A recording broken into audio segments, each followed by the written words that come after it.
Ini adalah tingkat tertinggi dalam membujuk istri. Ketika istrinya terlihat buruk, pria itu melemparkan banyak catatan. Kemudian tumpukan kedua dan ketiga, untuk melihat wajahnya masih belum lebih baik, pria itu akan menjadi sekantong besar uang untuknya. Sang istri melihat segera setelah penghapusan kemarahan. Anda mungkin bertanya kepada saya, seberapa kaya orang ini untuk melakukan langkah seperti itu? Iya, rata-rata orang benar-benar tidak memiliki uang sebanyak itu, karena pria ini menghasilkan uang dari hitam dan putih, bekerja sebagai agen intelijen untuk CIA sambil mengantarkan barang ke kartel narkoba, menghasilkan jutaan dolar AS dalam satu perjalanan. Bahkan jika dia tertangkap oleh polisi narkotika, dia akan ditebus oleh CIA. Karena bagi CIA, pria sangat berguna. Selama Perang Dingin pada tahun 1980-an, CIA menyuruh Barry mengirimkan kiriman AK-47 ke perlawanan lokal untuk memecah pemerintahan anti-Amerika tersebut.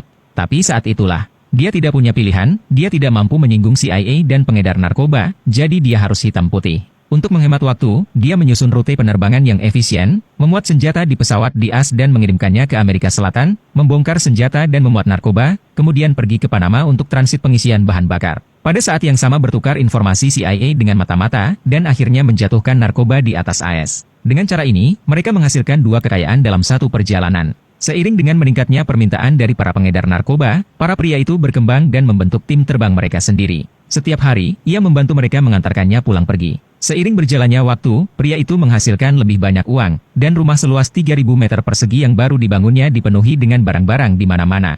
CIA juga mengabaikan pengiriman obatnya untuk mengambil keuntungan darinya, tetapi ketika Anda berjalan di tepi sungai, sepatu Anda tidak akan basah. Pria itu akhirnya menjadi target dia. Pesawat mereka melayang di atas pria itu dan menyuruhnya untuk bergegas dan mendarat, tetapi pria itu tidak panik sama sekali, tetapi memperlambat pesawatnya dan mulai mengitari mereka. Setelah semalaman bertempur, pesawat dia kehabisan bahan bakar dan harus kembali menyerah dalam pengejaran. Para pria itu beruntung bisa lolos dengan nyawa mereka. Tetapi tidak lama kemudian dia kembali mengawasinya di wilayah udara ini. Kali ini, mereka mengirim dua pesawat yang penuh bahan bakar dan sangat berkelanjutan, dan pria itu tidak punya cara untuk melarikan diri. Tetapi ia tidak panik, malah ia mengirim pesawatnya jatuh ke bawah, siap untuk menabrak daerah pemukiman di bawahnya.